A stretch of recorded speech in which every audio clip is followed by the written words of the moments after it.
prazer, é um privilégio estar aqui nessa noite com vocês, compartilhando da palavra. E aqui eu posso dizer que, assim como todas as vezes o Senhor tem me levado a um lugar de total dependência dEle, sabe? De busca por Ele. E isso é maravilhoso. E aqui eu quero fazer uma pergunta para você. Quantos aqui estão na expectativa do que o Senhor Deus tem para fazer no nosso meio? Não somente nesse culto hoje, mas durante as nossas vidas. O Senhor tem nos chamado, e Ele tem um chamado de fato para nós vivermos uma vida comprometida com Ele.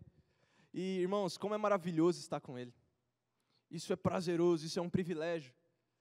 É um privilégio. E hoje, eu quero compartilhar com vocês, e eu convido vocês a abrirem as suas Bíblias no livro de Jeremias, no capítulo 29, o versículo 11.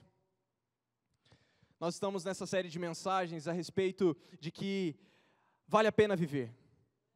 E esse versículo aqui é tremendo, meus irmãos, é tremendo. Jeremias capítulo 29, o verso 11. Porque sou eu que conheço os planos que tenho para vocês, diz o Senhor. Planos de fazê-los prosperar e não de lhes causar dano. Planos para dar-lhes esperança e um futuro. Feche seus olhos novamente. Senhor Jesus, nós estamos aqui, ó Pai, com os nossos corações cativos ao que o Senhor tem a nos ministrar. Ó Pai, que nenhuma distração possa fazer a gente ficar desapercebido. Que o Teu Espírito Santo comunique ao nosso coração aquilo que o Senhor tem para nós. Ó Deus, que nós possamos, ó Pai, viver isso de fato. Em Teu nome eu oro, consagrando a Ti, em nome de Jesus. Amém? Hoje eu quero afirmar algo que Deus tem para as nossas vidas. Você tem um propósito, amém? Você tem um propósito. Algo que tem sido muito procurado nos nossos dias é um propósito. As pessoas vivem em busca disso. As pessoas vivem em busca de algo que faça, algo que vale a pena viver.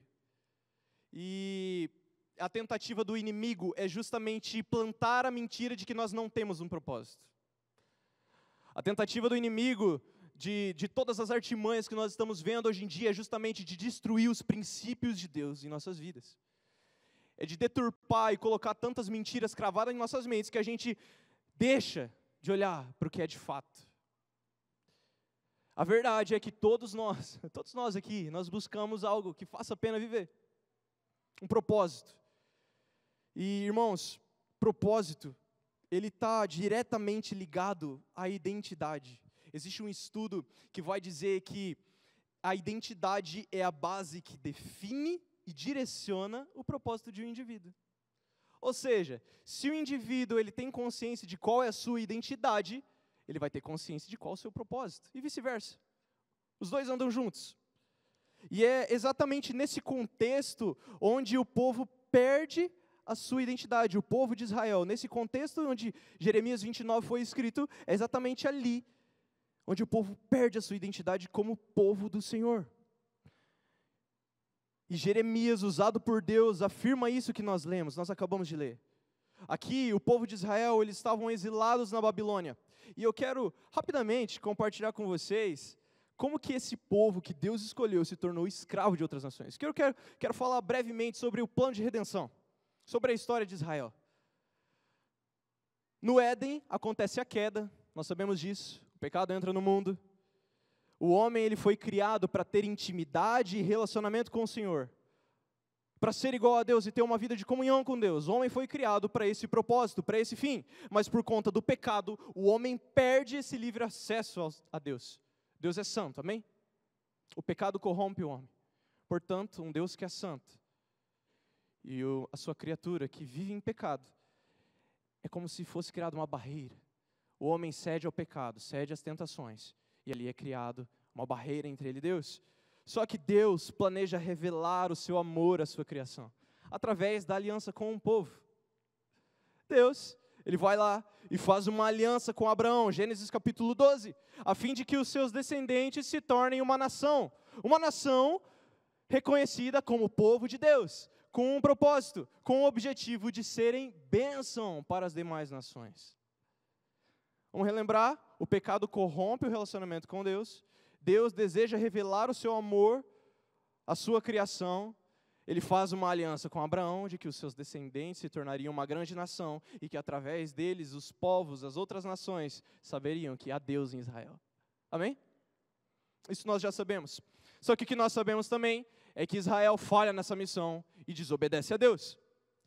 O povo ali começa a se parecer com as outras nações. Eles começam a adorar os deuses de outras terras.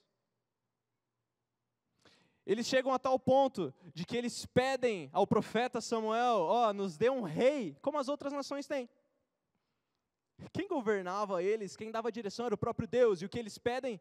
Nos dê um rei, como as outras nações. E ali, o primeiro rei ungido em Israel, o rei Saul, Samuel unge ele como rei. E o que o povo faz? Desobedece a Deus. E a desobediência e desonra de Israel resulta nesse exílio. Eles saem da terra que Deus havia dado a eles.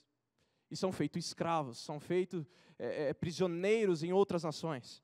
Israel começa a perder as guerras e são dominados por outras nações. Porém, o povo ainda clamava a Deus. E Deus levantava profetas para falarem em nome do seu povo. Para falarem em seu nome ao povo. E o povo de Deus, aqui nesse contexto de Jeremias, estavam exilados na Babilônia, por causa da sua desobediência e rebeldia. Deus chamou Israel para serem seu povo exclusivo, para cumprir uma missão. Não só um propósito, Deus deu a eles uma identidade. Qual identidade é essa? Meu povo. Vocês são meu povo. Serão conhecidos como meu povo, a fim de mostrar o meu amor às nações. Deus não deu somente um propósito. Lembra lá de que propósito está completamente atrelado à identidade? Só que Israel decidiu abandonar o Senhor e viver em rebeldia. E ali começou a entrar a influência das outras nações no cotidiano da vida deles. Culturas que não eram a cultura de Deus. Ali, nesse momento crucial, eles perdem a sua identidade. E, consequentemente, perdem o seu propósito.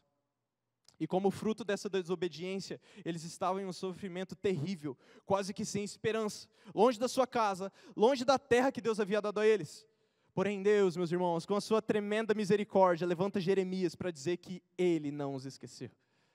E é aqui que nós chegamos nesse versículo tão maravilhoso. Irmãos, mesmo com todo o sofrimento, Deus ainda tinha bons planos para eles. Planos de dar um futuro cheio de paz e de esperança, meus irmãos. Quantas vezes nós, em meio a tantas dificuldades dos nossos dias, em tantas coisas ruins que nós temos visto, e infelizmente essa semana foi uma semana que nós vimos muitas coisas ruins acontecendo. Irmãos, ainda assim, Ele é um Deus que tem planos de esperança para nós. Ainda assim, possivelmente, meus irmãos, Deus tem colocado pessoas na sua vida para reafirmar o amor dEle pela vida de vocês. Provavelmente Ele tem colocado pessoas em nossas vidas para falar desse amor, assim como Jeremias foi levantado para lembrar do povo de quem era Deus e de que Deus tinha um plano para eles. Então, irmãos, aqui é exatamente nesse ponto que eu quero trazer a importância de nós andarmos em comunidade. Nós somos uma comunidade aqui, Igreja Missionária de Carapó, unidas com um propósito, fazer com que o nome do Senhor seja reconhecido e seja glorificado. É um privilégio nós sabermos que tem pessoas caminhando junto com a gente. Deus tem levantado pessoas para afirmar isso nos nossos corações. É por isso que nós andamos em comunidade, meus irmãos. Por isso, é extremamente importante nós vivermos e andarmos em comunhão.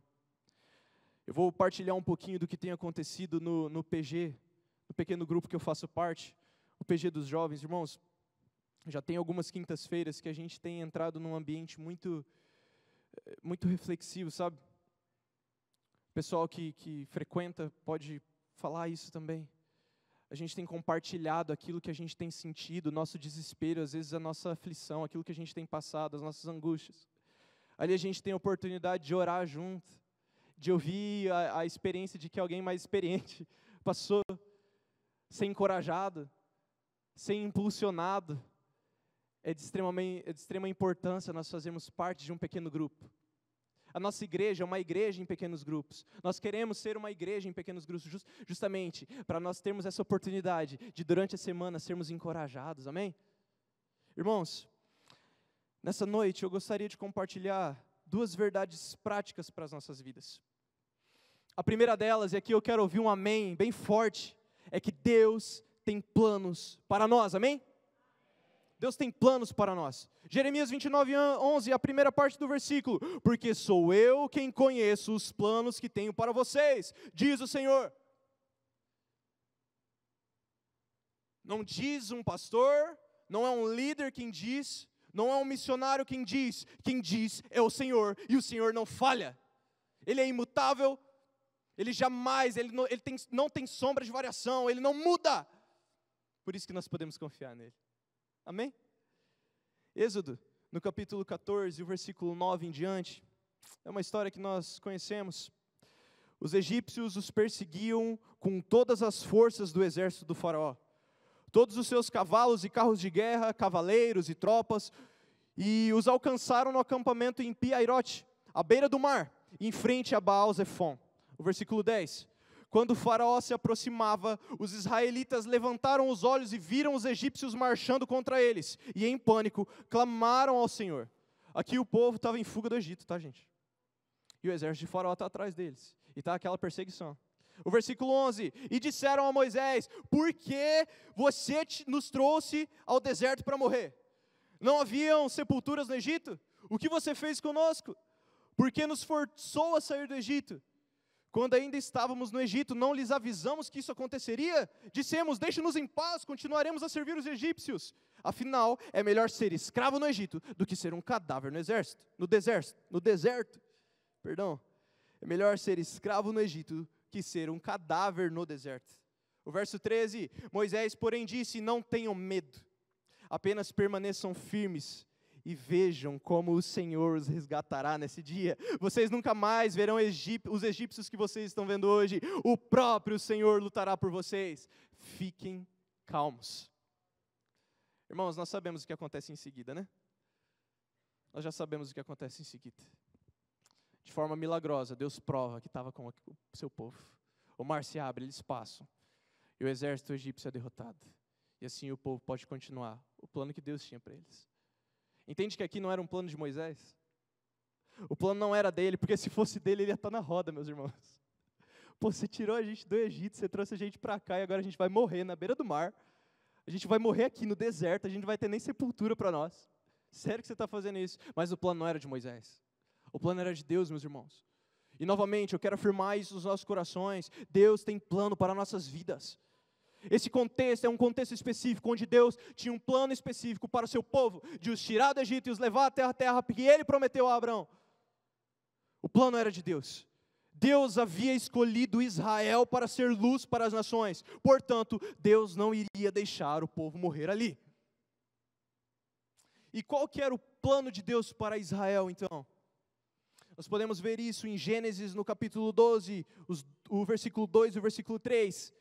Farei de você uma grande nação, o abençoarei e o tornarei famoso, e você será uma bênção para outros. Abençoarei os que o abençoarem, e amaldiçoarei os que o amaldiçoarem. Por meio de vocês, todas as famílias da terra serão abençoadas.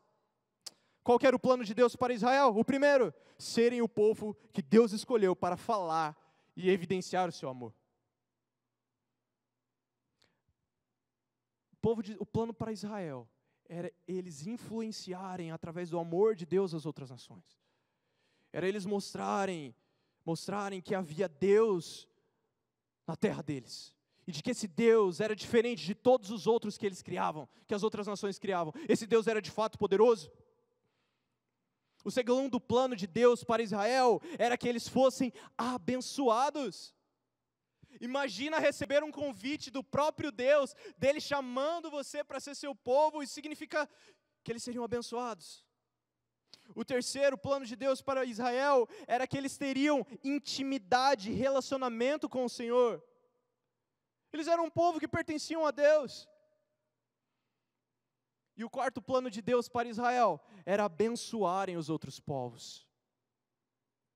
Mas como nós vimos, Israel não foi capaz de cumprir o propósito que Deus havia dado, pois eles perderam a sua identidade com o passar do tempo.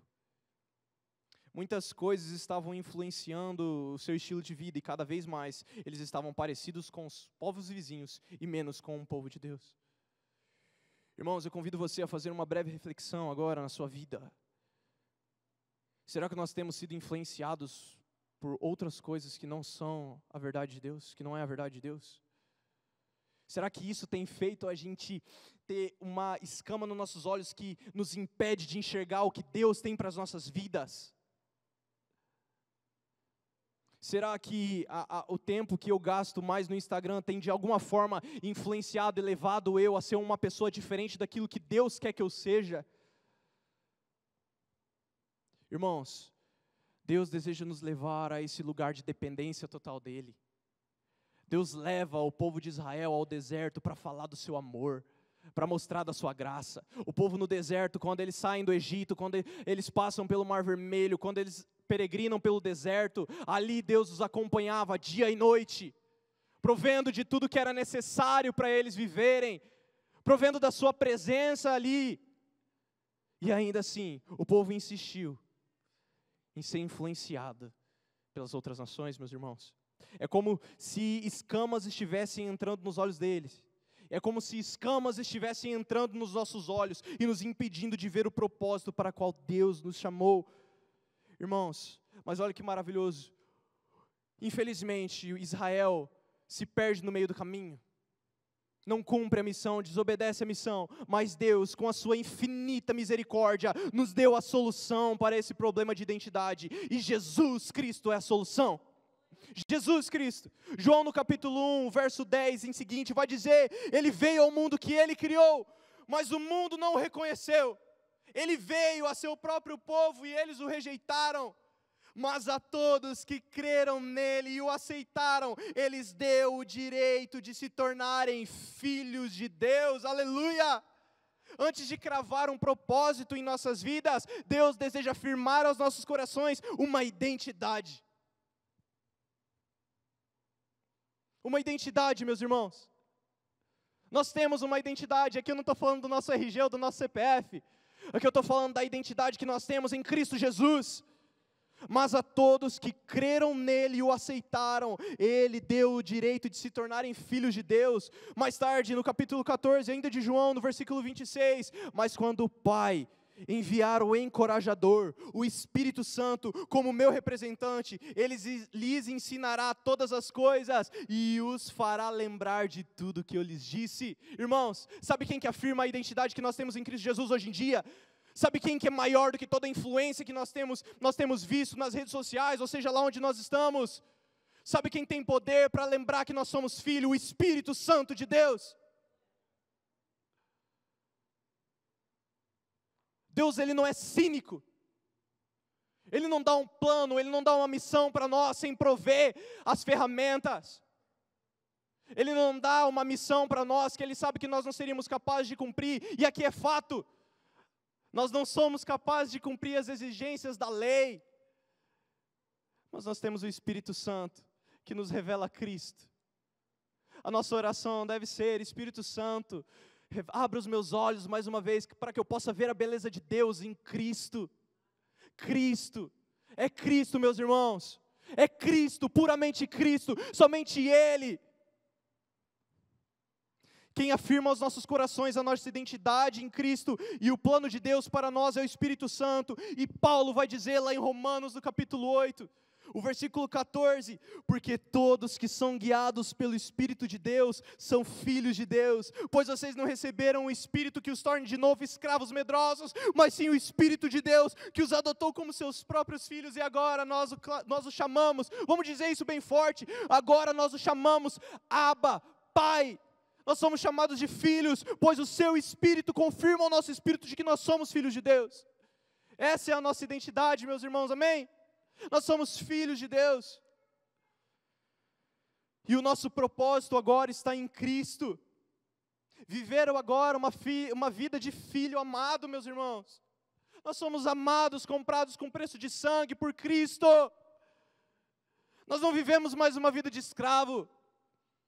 Nós não vivemos mais uma vida de escravo do medo, escravos da depressão, escravos da ansiedade. Nós não somos mais escravizados pelas raízes que têm sido criadas na nossa mente. Nós não somos mais escravos da opressão que o mundo joga sobre nós. Irmãos, eu não sei a luta que você tem passado. Eu não sei a luta que você tem travado, mas você pode levar ela aos pés daquele que venceu, Cristo Jesus, meus irmãos.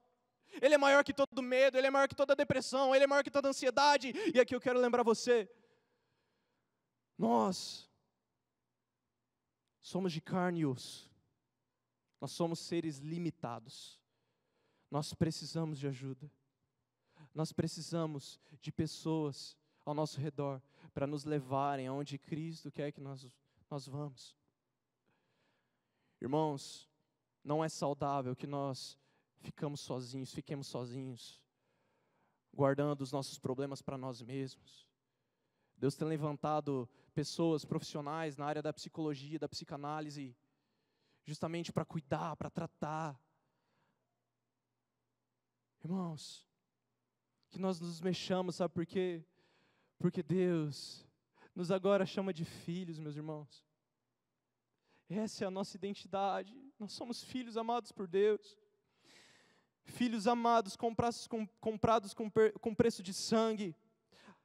Porque sou eu que conheço os planos que tenho para vocês, diz o Senhor. Planos de fazê-los prosperar e não de lhes causar dano. Planos de dar-lhes esperança em um futuro. Planos de fazê-los prosperar, aqui nesse sentido, não tem a ver com riqueza material, mas viver com dignidade, segurança e propósito no Senhor.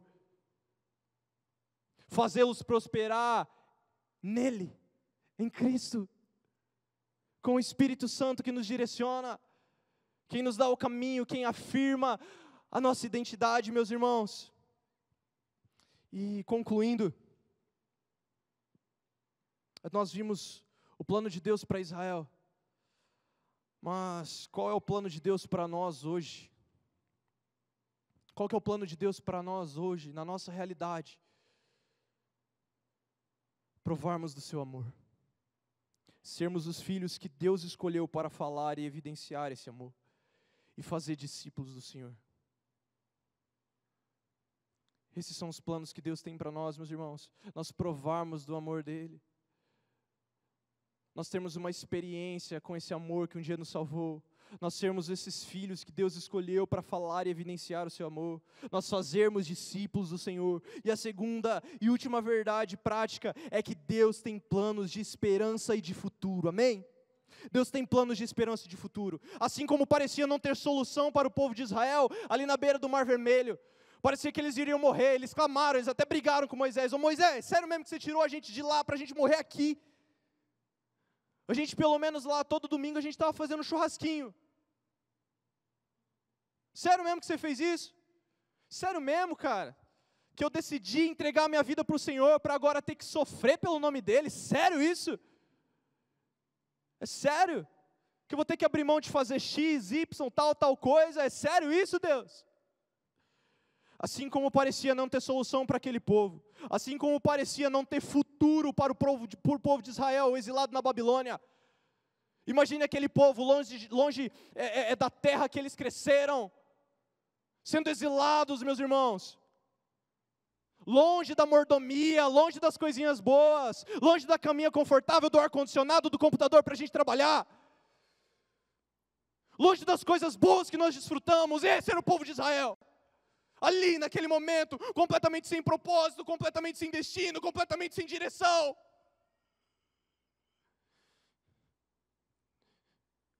Um povo que parecia não ter destino, que parecia não ter saída.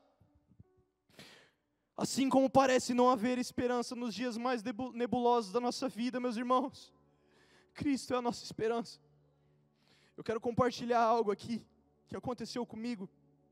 Grande parte dos irmãos aqui me conhecem, possivelmente me viram crescer correndo aqui pela igreja. E graças a Deus eu tive o privilégio de ser instruído desde pequeno nas verdades do Evangelho. De conhecer e de saber da verdade que Deus tinha para o meu coração. E de saber a identidade que Cristo havia cravado no meu coração. Só que como um adolescente que queria experimentar outras coisas, eu comecei a experimentar, e aí foram criadas escamas nos meus olhos, que me impediam de ver o amor de Deus por mim. Graças a Deus, eu tive pessoas ao meu lado que me mostraram o caminho dele, meus pais, meus irmãos, nossos pastores, irmãos aqui da igreja que me direcionaram para o caminho de Deus. Mas ainda assim, meus irmãos, eu precisava ter uma experiência com o Senhor. Eu precisava provar desse amor de verdade, sabe? De verdade mesmo. Eu ouvia falar, era o Deus que havia feito coisas na vida do meu pai, na vida da minha mãe, na vida dos irmãos aqui na igreja. Era o Deus que havia feito coisas na vida deles, então era o Deus dos meus pais. Eu queria provar desse amor desse Deus. Eu só não sabia que eu precisava provar desse amor. E quando é em 2023, acontece uma situação, eu vou para o hospital, bato a cabeça ali, eu tenho uma experiência com o Senhor, meus irmãos. E desde então, desde aquela experiência que eu tive com esse amor de Jesus, Ele vem afirmando todos os dias da minha vida, de que Ele é Senhor sobre a minha vida. Irmãos, quando nós compartilhamos aquilo que Deus tem na nossa vida, não é porque a gente está compartilhando que a gente é bom, que a gente é crente, mais crente do que os outros, não, meus irmãos, é para encorajar. Paulo vai falar sobre isso. Se alegre com os que se alegram, chore com os que choram. Tenham essa vida. Quando eu tenho um irmão mais velho, 11 anos mais velho do que eu, meus pais tiveram ele, depois teve uma gravidez que não deu certo, e depois disso, meus pais, numa consulta, o médico falou que seria difícil eles engravidarem novamente, Seria difícil minha mãe engravidar novamente, e meu pai com uma ousadia, os irmãos aqui que conhecem o meu pai, sabem que ele é, Ele foi lá e falou, mas o meu Deus pode, Numa gravidez de risco eu vim, estou aqui. Porque Deus tinha um plano. Porque Deus tinha um plano. E meus irmãos, o que eu posso falar? Não tem dificuldade, não tem aflição, não tem desespero. Não tem noite que só tem lágrimas nos olhos, nem fala, nem palavras para falar. Mas tem um olhar, tem uma voz que diz que Ele tem plano sobre a minha vida, irmãos. Sabe por quê? Porque Deus é bom, meus irmãos. Jesus, Ele é maravilhoso. Jesus, Ele é socorro bem presente na angústia. Salmo 139, para onde, meu Deus, eu estarei na Tua presença? Se eu subir aos céus, lá o Senhor está. Se eu fizer da minha cama o mais profundo abismo, lá o Senhor está. Para onde eu posso fugir da Tua presença, Senhor? Para onde? Irmãos, um dia, se nós tivermos uma experiência com o Senhor, se um dia nós provamos desse amor sobre as nossas vidas, que o nosso desejo do nosso coração, a nossa oração seja, Espírito Santo, me lembre de quem o Senhor é na minha vida. Trazei à memória aquilo que nos traz a esperança, e o que nos traz mais esperança do que lembrar de onde Deus nos tirou. Deus não tirou o povo do Egito apenas para eles terem uma terrinha lá e serem agricultores, não. Deus não nos tirou de uma vida de pecado, sei lá de onde Ele tirou a gente, para nós vivermos uma vida de inércia, sentados, prostrados, não fazendo nada. Deus nos deu um propósito, mas antes disso Ele nos deu uma identidade. Nós somos filhos de Deus, obedientes, que agora falam desse amor desse Pai maravilhoso que nos alcançou com tanta graça. Glorificar o nome dEle é o nosso propósito. Mateus, no capítulo 28, o verso 17, vai dizer, quando viram, o adoraram. Aqui Cristo havia morrido, os discípulos se desesperaram, acharam que não tinha mais sentido, o mestre que eles caminharam, que falou tantas coisas, havia morrido, e eles entraram em desespero. Jesus, ressuscitado, com o corpo glorificado, aparece a eles. E quando eles o viram, adoraram. Alguns deles, porém, duvidaram. Alguns vão duvidar, alguns vão adorar, alguns vão vestir a camisa da missão, mas o foco está aqui no versículo 18. Jesus se aproximou deles, não só daqueles que o adoraram, mas também daqueles que duvidaram. Se aproximou deles e disse, toda a autoridade nos céus e na terra me foi dada. Portanto, vão e façam discípulos de todas as nações, batizando-os em nome do Pai, do Filho e do Espírito Santo. Ensinem esses novos discípulos a obedecerem a todas as ordens que eu lhes dei. E lembrem-se disso, estou sempre com vocês até o fim dos tempos, meus irmãos. Lembrem-se disto, estou sempre com vocês até o fim dos tempos.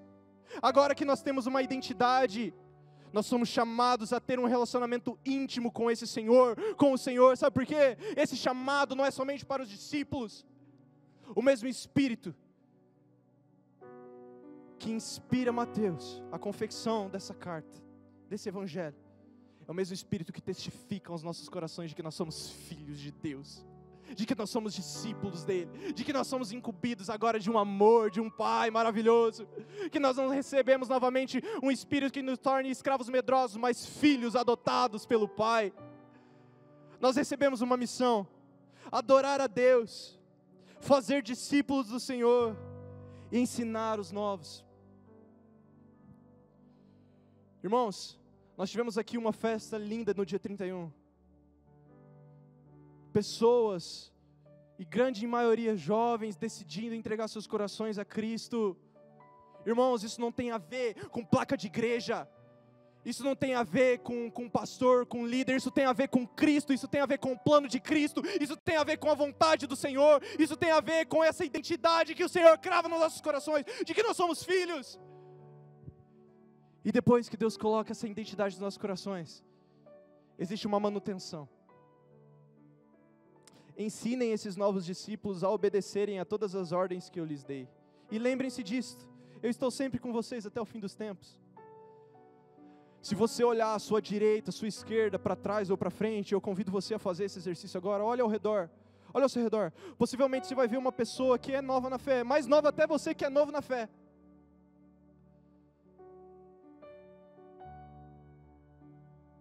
Agora eu vou pedir para levantar a mão e eu convido você a fazer isso. Quem que tem passado por problemas, por dificuldades, por lutas?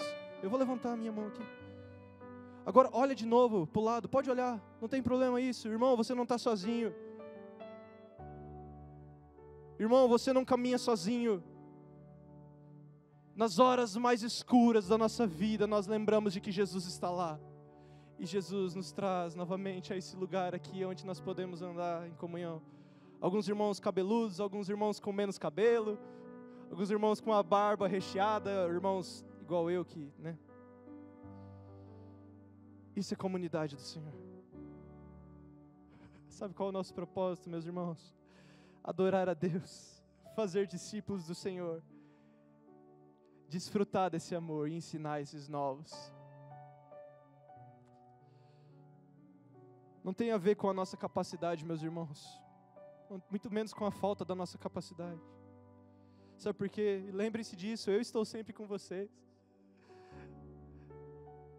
Moisés, ele tinha dificuldades na fala, tanto que Deus levanta Arão para o acompanhar. Jeremias, ele foi conhecido como um cara chorão, possivelmente ridicularizado pelos seus contemporâneos. Os discípulos, meus irmãos, eles tinham um temperamento levemente duvidoso, né? Pedro, um cara esquentado, uns caras meio assim, meio tranqueira, né? Os caras da escória da sociedade. Paulo era um assassino. Isso tudo para mostrar, meus irmãos, que não tem nada a ver conosco, tem tudo a ver com o Senhor. Eu lembro aqui do pastor Juvenal, finado pai da pastora Roseli. Irmãos, pastor Juvenal, um homem que decidiu viver uma vida em Cristo Jesus. Analfabeto, que aprendeu a ler lendo a Bíblia. Um homem possivelmente não tão instruído como nós, mas que tinha o maior professor de todos, o Espírito Santo, sobre a vida dele. Irmãos, fruto da obediência de um homem chamado João Evangelista, a obediência ao propósito que Deus tinha dado, nós estamos aqui hoje nessa igreja, meus irmãos.